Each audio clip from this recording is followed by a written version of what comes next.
The orphanage stood at the edge of the alien city. Its walls were gray and cracked, and its windows always seemed to cry with dust and rain. Inside, children ran, shouted, and played. They filled the halls with noise and laughter. But in one, dark corner, away from the games, sat a little alien girl. Her name was not remembered by many. Most called her the Broken One. She was small, thin, and weak. Her legs were twisted since birth. They could not carry her like the other children. She could not run. She could not walk. And sometimes, she could barely move. When the other children played outside, she only watched through the window. Her large eyes followed them with longing, but nobody ever looked back at her. The caretakers did not care either. They gave her food last, sometimes cold and hard, sometimes nothing at all. They said, "Why waste time on her? She cannot work, she cannot walk, she cannot help." When she tried to speak, they hushed her. When she cried, they ignored her. To them, she was invisible, but she was not empty. Inside her chest, her heart still beat with hope. She dreamed of being carried in strong arms. She dreamed of someone who would look at her and not turn away.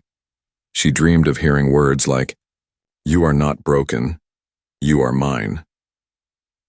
Every night when the other children slept, she whispered to the stars outside the window. She prayed in her small voice, "Please, someone, come. Please don't leave me here forever." The stars did not answer.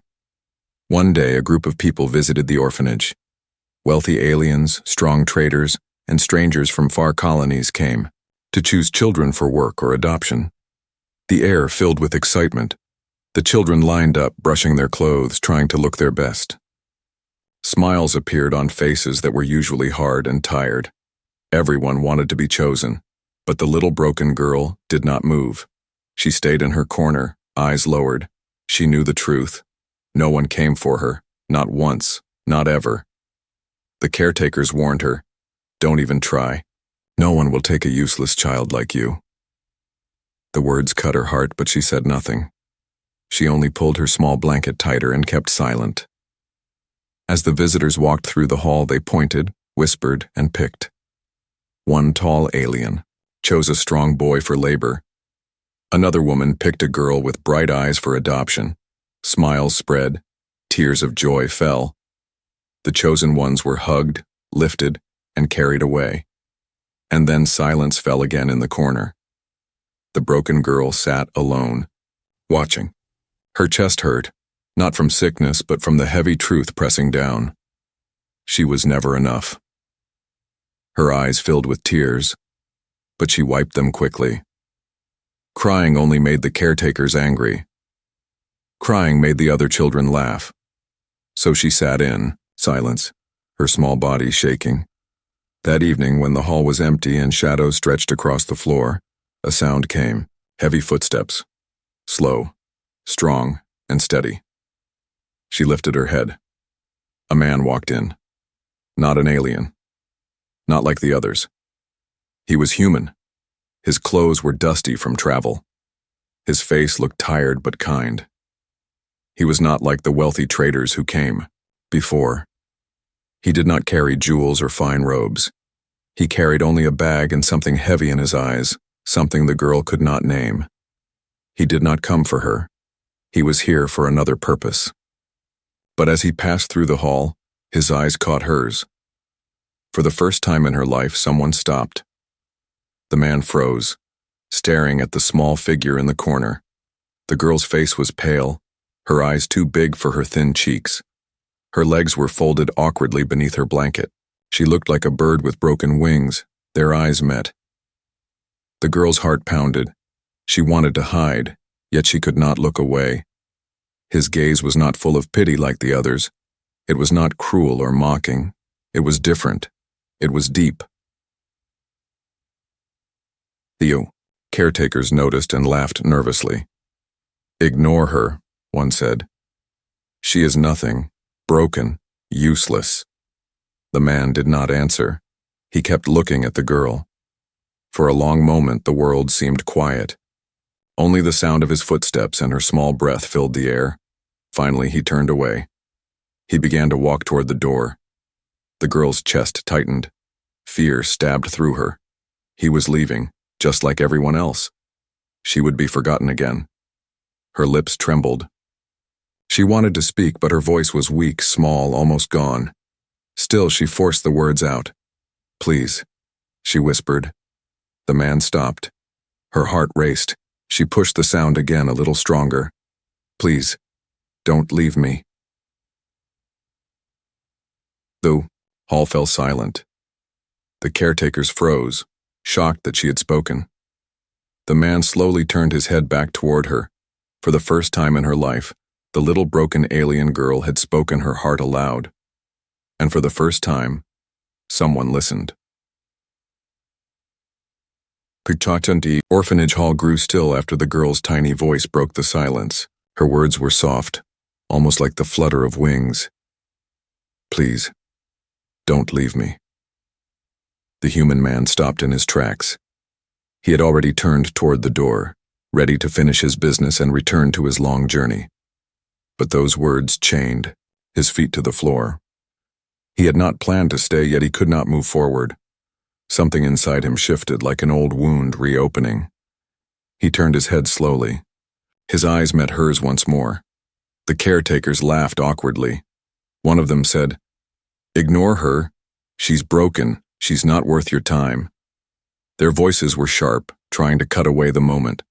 But the man did not answer them. His eyes stayed on the girl. She sat in the corner, blanket wrapped tightly around her thin shoulders. Her eyes shimmered with unshed tears. But there was more than sadness in them. There was a spark, faint, trembling, but alive. It was the spark of someone who still hoped even after years of pain.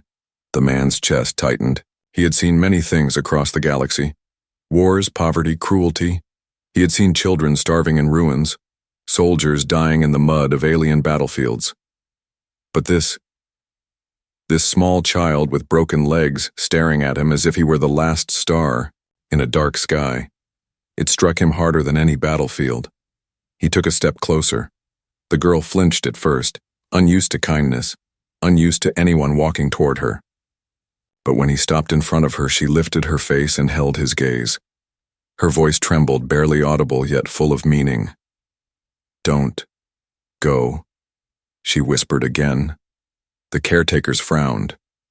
One of them crossed their arms. "She is only trying to gain pity. You don't want her. She cannot walk. She cannot even serve tea without falling. Better to take another child." The man ignored their words. His eyes softened as he crouched down, lowering himself to her level. "What's your name?" he asked gently. The girl blinked, confused. Nobody had asked her that in a long time. Maybe never. To most, she was only the broken one. She hesitated, then spoke in a small voice, almost shy. "Leary." The man repeated it quietly as if sealing it into his memory. Leary. For a moment, silence wrapped around them. The air felt heavy, yet alive, as if the universe itself leaned in to listen. The man studied her face, the sharp bones of hunger, the pale skin, the trembling lips, but it was her eyes that held him. They were not the eyes of someone defeated. They were the eyes of someone still waiting for a miracle. The caretakers tried again. "Sir, don't waste your time. We have strong boys who can work, healthy girls who can learn. That one is useless. She is broken forever." The man stood slowly, his shadow falling over the girl like a shield. He looked at the caretakers and his voice grew firm. "No child is useless." The words cut through the air like a blade. The caretakers exchanged nervous looks but said nothing more. The man turned back to Leary. She was staring at him with wide eyes. She had heard many cruel voices in her short life, but never words like these. Her small hands gripped her blanket tighter. The man reached out his hand, slow and steady. "Do you want to leave this place?" Her breath caught. She wanted to scream. Yes, but fear held her back. What if he left her too? What if this was just another cruel trick? She trembled, torn between hope and doubt. Finally, she nodded. Just once. small but clear. The man felt something stir deep in his chest. He had not planned this. He had not come here for a child. His life was already heavy with burdens. He had lost much, carried scars he never showed. But when he looked into Leary's eyes, he felt a pull he could not explain.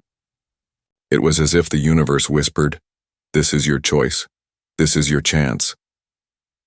But doubt fought inside him too. Could he really care for her? Could he give her what she needed? She was fragile, broken, and the road ahead would be hard. Yet when he imagined turning away, his chest filled with a pain sharper than any scar. He knew then if he left her, that pain would never fade. He lowered his hand further. "Take my hand, Leary." Her small fingers hesitated, shaking. Then slowly they reached out from under the blanket. When her hand touched his, warmth spread through both of them. In that simple touch, a silent promise was made. The hall seemed to breathe again. The other children whispered, surprised. The caretakers looked uneasy, but the man and the girl only saw each other. Leary's lips parted, forming words she had never dared say before.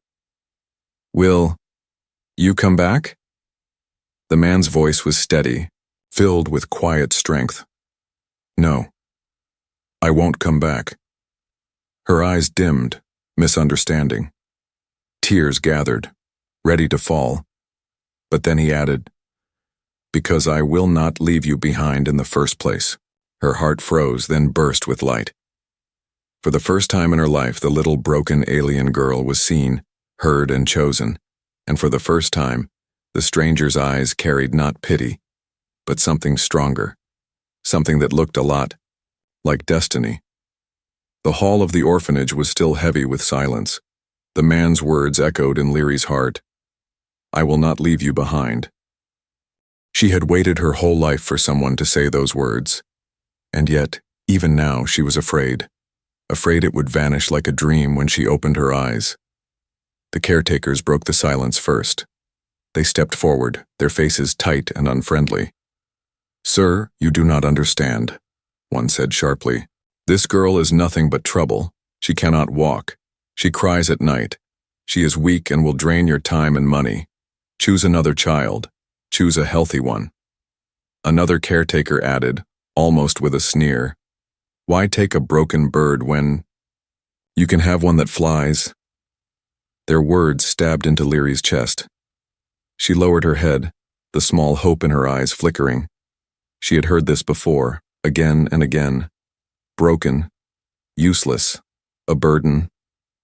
The man's face hardened. He looked at them with eyes that carried storms. "Do you hear yourselves?" His voice was low but strong. "She is a child, not a tool, not an object to measure by what she can or cannot do."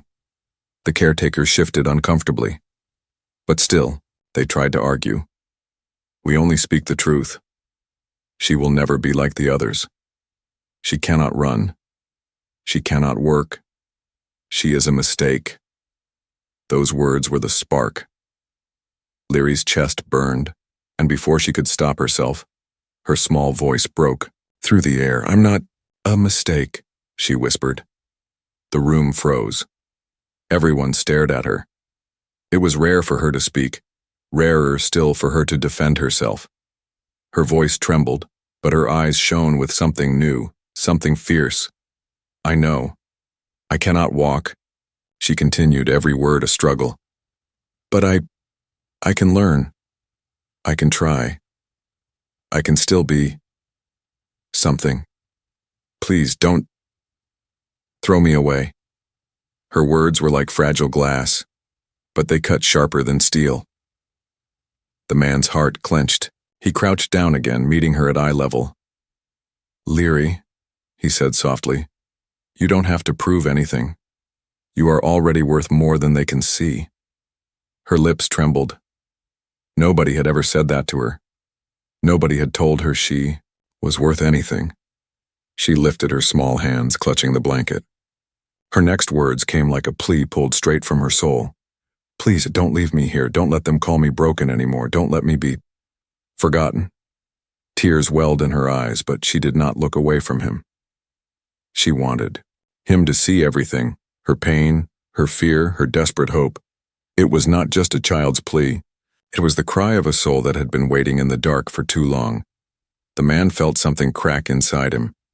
He had thought his heart was too scarred to feel deeply again. He had lost too much, buried too many faces in memory. But this child's plea struck through his defenses like lightning. The caretakers scoffed, shaking their heads. She is tricking you with her tears. Take her, and you will regret it. She will only slow you down. The man stood, his shoulders squared. His voice was sharp now, carrying command. Enough. You have spoken cruelty for too long. I will not listen anymore. He turned back to Leary and held out his hand once more.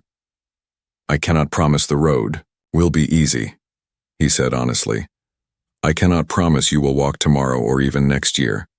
But I can promise this, you will never face it alone again. If you want a chance, I will give it to you. Leary's heart pounded. This was the moment. Her whole life balanced on it. She looked at his hand, at his steady eyes, at the strength he offered. Her small hand lifted, shaking, and slipped into his. The connection was fragile, yet unbreakable, a bond forged not by blood, but by choice. The other children in the hall whispered, in surprise. Some stared in jealousy, others in awe. But Leary heard none of it. For the first time, the noise around her faded, and all she felt was the warmth of a promise. The man turned to the caretakers. His voice was firm, final. Prepare her things. She comes with me. They sputtered, protested, but his eyes silenced them. This was not a man to argue with. As they shuffled away, Leary looked up at him, her voice trembling with fear and wonder. Why? She asked softly. Why me? Out of all the others. Why choose me? The man's eyes softened. He paused before answering as if searching for the right words. Because I saw you, he said simply. When no one else did. Her breath caught.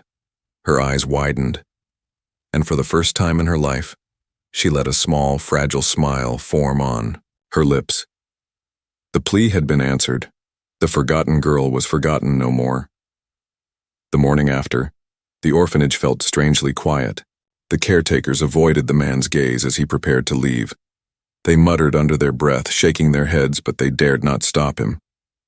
Leary sat on a small wooden chair, clutching a tiny bundle of things, a worn blanket, a broken toy, and nothing else.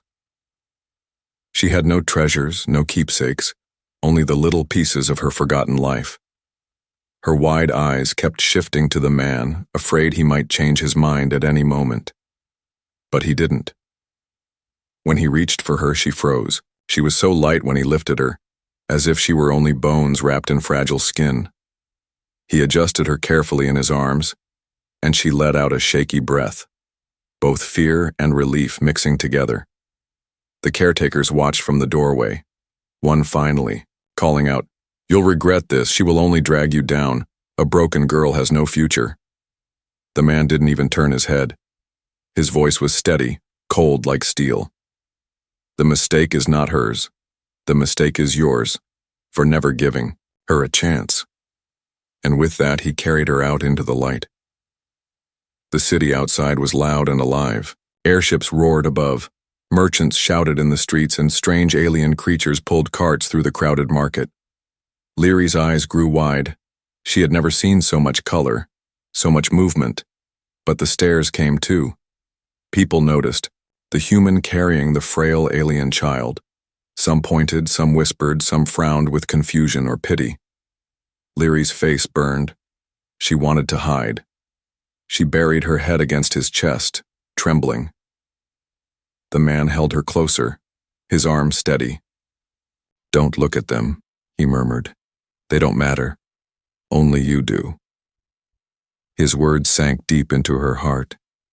For the first time, someone cared more about her feelings than about what others thought. They reached his small ship at the edge of the port. It was no grand vessel, old metal panels, scratches from years of travel, and engines that hummed with age. But to Leary, it looked like freedom. When he set her down inside, she looked around in wonder. The walls smelled of oil and dust, but there were blankets folded neatly on a bunk, tools lined in order, and a soft glow from the control panels.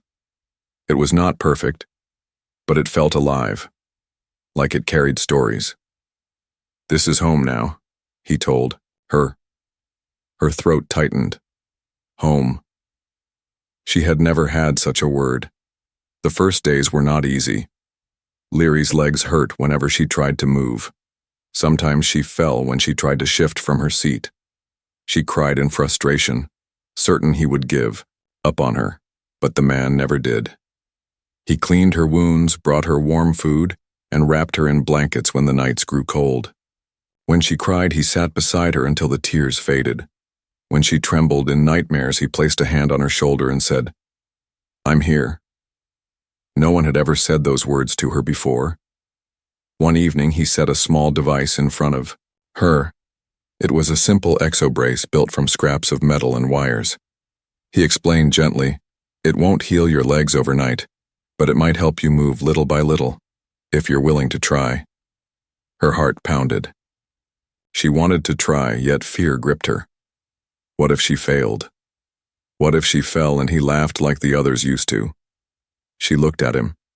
His eyes were steady, kind, waiting, not demanding, not judging.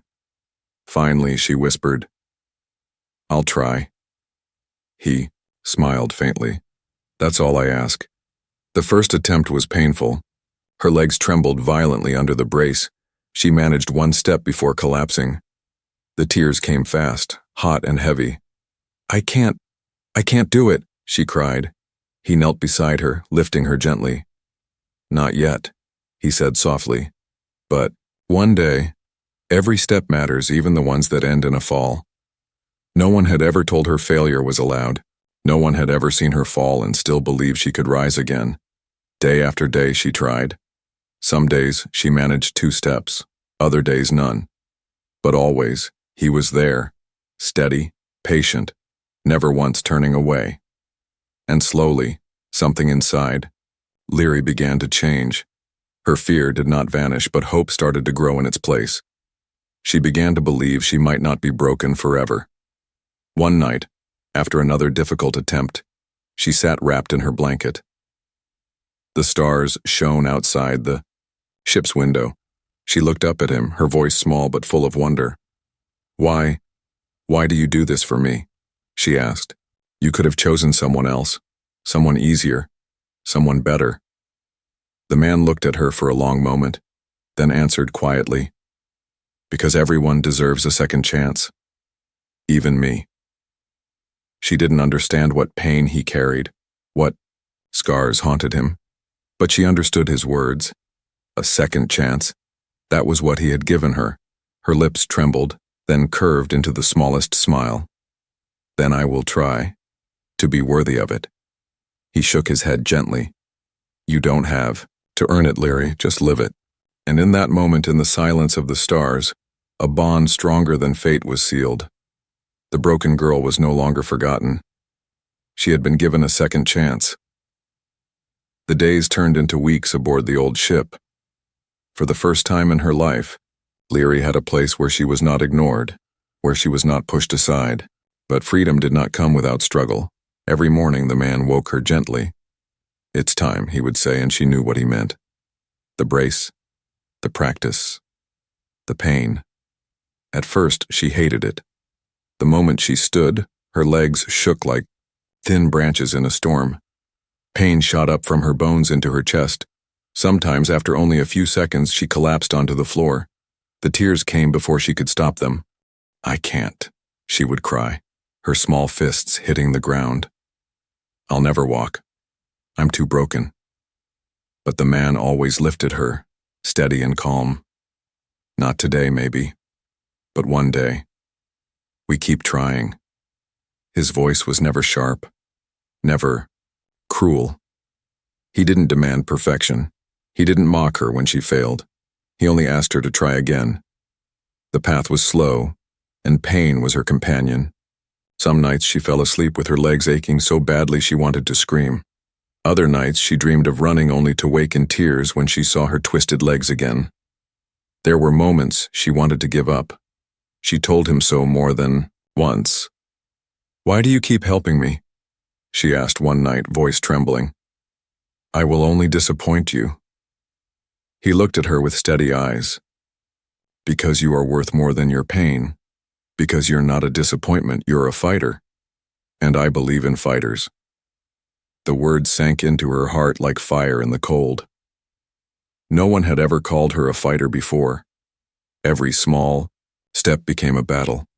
She learned how to balance on the brace, how to push forward with her arms, how to fall without fear. Each time she collapsed, the man was there to catch her. One day, after hours of trying, she managed 3 steps before falling. She expected him to sigh or shake his head. Instead, he clapped his hands together once, a sharp sound of pride. 3 steps, he said with a smile. That's 3 more than yesterday. That means tomorrow, maybe 4. Leary blinked at him, confused. "But I failed, I fell." "No," he said firmly. "You fought. That's not failure." For the first time, she began to see her falls differently, not as proof of weakness, but as signs of progress. But progress came with fear, too. The more she tried, the more she realized how far she still had to go. Sometimes, doubt whispered, in her mind, "What if I never walk? What if I always need him? What if he gets tired of me?" One evening, after a long day of painful practice, she sat in silence, staring at her legs. Her hands clenched into fists. "What if I never get better?" she asked quietly. The man knelt beside her, his voice calm. "Then we'll still keep trying, because better or not, you are not alone anymore." His words were simple, but they held her together. The journey was not only physical, her heart was healing too. She began to laugh. Small, shy at first, then louder as days passed. She discovered the stars from the ship's window and asked endless questions about them. She even began to hum softly when she thought he wasn't listening. Every smile she gave him was worth more than gold. Every laugh felt like a victory as great as 100 steps, but the path grew harder still. One night, after pushing herself too much, Leary screamed in pain. Something in her legs shifted sharply and she collapsed, clutching them tightly. Tears poured from her eyes as she cried, "It hurts. It hurts so much." The man rushed to her side, fear flashing across his face. He checked the brace, adjusted it quickly, and held her trembling body in his arms. "It's all right," he whispered, though worry lined his voice. "Breathe, Leary. I've got you. You're safe." Her cries slowly faded, but the fear in her heart grew. Was this the end? Had she broken herself more by trying? When the pain eased, she looked up at him, her face pale. "What if I can't do it? What if I stay broken forever?" He brushed the tears from her cheeks with his rough hand. His voice was steady, filled with strength. "Then you will still be mine. Broken or not, you are not alone anymore." Her heart squeezed at his words. She wanted to believe them. The next morning, she surprised him. Despite the pain from the night before, she asked to try again. He blinked in shock. "Are you sure? You need rest." But she shook her head, determination glowing in her eyes. "If I stop now, I'll never start again. Please, let me try." He nodded slowly, pride warming his chest. "All right, let's try." She rose with his help, her legs trembling. Sweat gathered on her forehead. Every step felt like fire, every movement a storm. But she pushed forward. 1 step, 2, 3, 4. Then she stumbled, falling into his arms. But this time, instead of tears, laughter burst from her lips. "I did it," she whispered, breathless. 4 steps, the man smiled, his eyes shining. "Yes, Leary, 4 steps closer to the future." And as she clung to him, her heart knew the truth. This path was painful, yes, but it was also the path to becoming whole. The ship was quiet that night. Stars stretched endlessly outside the window, glowing like silver dust scattered across black velvet. Inside, only the sound of Leary's breathing filled the small cabin. She sat upright on her cot, staring at the brace leaning against the wall. Her legs ached from the day's training, but her eyes burned with determination. Sleep refused to come. She wanted something more. The man noticed. He had been adjusting tools at the table, but he felt her restless energy. "What's on your mind?" he asked, his voice calm. Leary turned her head toward him, her eyes wide. "I want to try again." He frowned slightly. "Now? It's late. You've done enough for today." But she shook her head firmly, small fists tightening on the blanket. "No, not enough. I feel it. Something inside me. It's ready. Please, let me try." The man studied her face. She was pale, exhausted, but her eyes carried a fire he couldn't ignore. After a long pause, he sighed and nodded. "All right, but slowly. And only if you promise not to push too far." Her heart leapt. She nodded quickly. He helped her attach the brace, his rough hands careful, steady.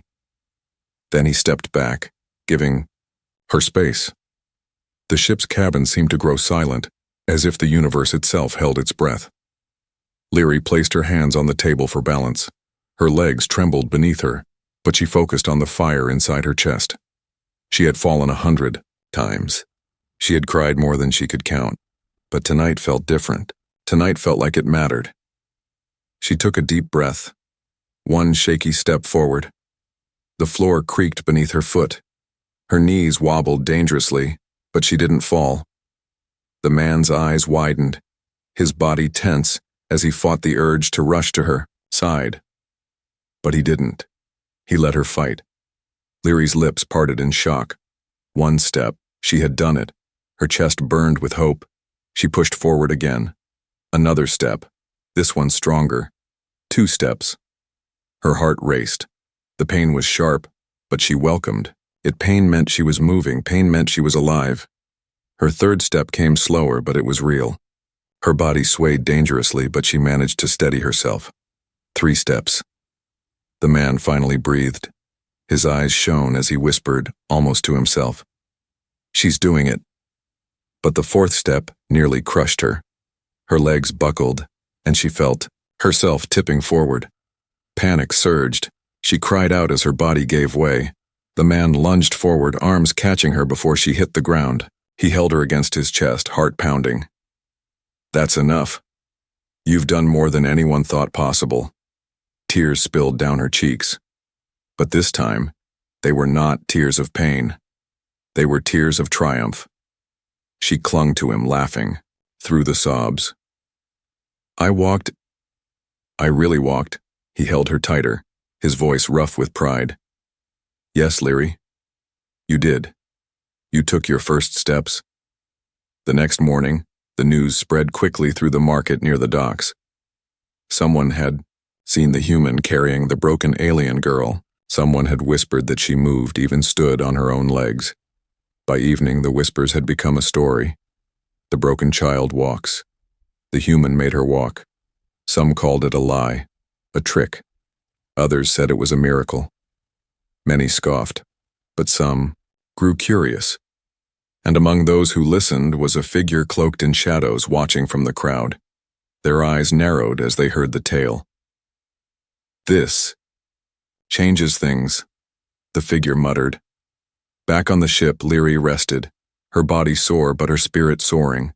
She replayed the steps in her mind over and over. Every stumble, every breath, every moment her feet had carried her forward. She whispered to herself, "I'm not broken anymore, not completely." The man heard her words and placed a hand gently on her head. "You were never broken, Leary. You just needed someone to believe in you." Her throat tightened. She wanted to say thank you, but the words felt too small for what he had given her. Instead, she simply held his hand, silent but full of meaning. That night, as the ship floated among the stars, the man sat awake long after Leary fell asleep. He thought of the path ahead. This was only the beginning. She had taken her first steps, but many trials still waited. Her body was still fragile. The galaxy was still cruel. And now, with whispers spreading, he knew eyes would soon turn toward them, eyes that might not wish them well, He looked at Leary, curled up in her blanket, breathing softly. His jaw tightened with resolve. "No matter what comes," he murmured to himself, "I will protect you. You've taken your first steps, and I will make sure you take many more." In the shadows of the city, the cloaked figure slipped away into the night, their mind already plotting. The girl's first steps had not only changed her life, they had stirred the galaxy itself, and soon others would come. The story of the broken alien girl who walked began as a whisper.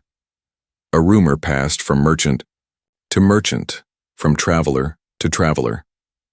In the spaceports and crowded markets, people spoke of a human who had taken in a child no one wanted, how he had lifted her from the shadows and given her strength. At first, many laughed. "Impossible," they said. "Once broken, always broken, she could never walk." Others scoffed. "It's just a tale to make people feel better." But the story refused to die. It spread across colonies like fire, carried by those who wanted to believe that miracles were still possible. And then the day came when the whispers turned into proof. Leary stood inside the ship, her brace strapped carefully around her legs. Her small hands clutched the man's as they prepared to step out into the crowded port. Her heart raced like a drum. She had walked in private, in the quiet of the ship. But today was different. Today the world would see her. Fear pressed down on her chest. "What if I fall?" she whispered. The man knelt, his voice steady. "Then you'll get up. Falling doesn't erase what you've already done." Her eyes watered, but she nodded. She trusted him. The doors opened, and light poured in. The market was alive with noise, voices calling out, engines roaring, footsteps pounding. And then silence fell. People turned to look. The human stepped out carrying nothing but holding the hand of the small girl at his side. Gasps rippled through the crowd. Some recognized her face, the forgotten orphan, the broken one. Others leaned forward in disbelief. Slowly, carefully, Leary took one step forward. Her legs shook. The brace creaked. But she stood. Another step. And another. The silence broke. Voices rose in awe. "She's walking. She's really walking." Children pressed closer, eyes wide with wonder. Adults stared, some with tears, some with disbelief. And among them a spark lit in hearts that had long been cold. The man stood tall beside her, pride glowing in his eyes. He did not care for the whispers, the gasps, the shock. What mattered was the girl beside him, fighting, standing, living. Leary's chest swelled with something she had never felt before, pride in herself. For the first time, she wasn't the broken girl in the corner. She wasn't the one left behind. She was walking step by step under the watch of the galaxy. But not every eye was kind. In the shadows of the crowd, the cloaked figure from before watched silently. Their gaze was sharp, calculating. They saw not a miracle but a threat. If hope could spread from one small child, then power built on fear could crumble. "This human," the figure muttered, "is dangerous. He changes hearts. That cannot be allowed." And with that, they vanished into the dark, already plotting. For Leary, however, the world had changed. Everywhere she turned, people looked at her differently. Not with pity, not with scorn, but with something new, respect, even admiration. Some came forward asking questions. "How did you do it? What gave you strength?" Leary was shy, at first hiding behind the man's arm, but when she answered, her words were simple, clear. "Because someone believed in me." The crowd grew silent at those words. In that moment, the story was no longer just hers. It belonged to everyone who had ever felt broken, forgotten, or left behind. That night, as the ship drifted among the stars again, Leary sat by the window. Her legs ached, but she didn't mind. She watched the endless sky, her voice soft but filled with wonder. "They saw me," she whispered. "The whole galaxy saw me." The man sat beside her, arms folded, eyes tired but warm. "Yes, And they'll remember you. She turned to him, her expression uncertain. Do you think I can really be more than just the broken girl? Looked at her with steady eyes, the same eyes that had first seen her in the corner of the orphanage. Leary, you already are. You always were. The galaxy just needed to open its eyes. Her lips trembled into a smile. She leaned against him, her small hand gripping his sleeve. In the days that followed, messages began to reach them. Families who had abandoned hope asked for help. Children who had been ignored looked at Leary and found courage. Entire colonies spoke of the human and the child who proved that even broken wings could fly again. The galaxy was watching, and it was changing, but within the quiet of the ship, life was still simple. The man cooked meals, fixed wires, and taught Leary the names of stars. She practiced walking each day, falling, standing, and trying again. They laughed, they argued, they healed. It was not the life of heroes. It was the life of two souls who had found each other in the dark. One evening, Leary asked softly, "What happens next?" The man thought for a moment before answering. "Next? We keep walking, one step at a time, wherever the path leads." Her small smile grew. She looked out at the stars again, her heart no longer heavy. For the first time, she was not afraid of tomorrow, because she knew, whatever came, she would not face it alone. And so the galaxy watched, not a broken girl, but a child who rose, not a forgotten orphan, but a living miracle, all because one man had stopped, looked into her eyes, and given her a second chance.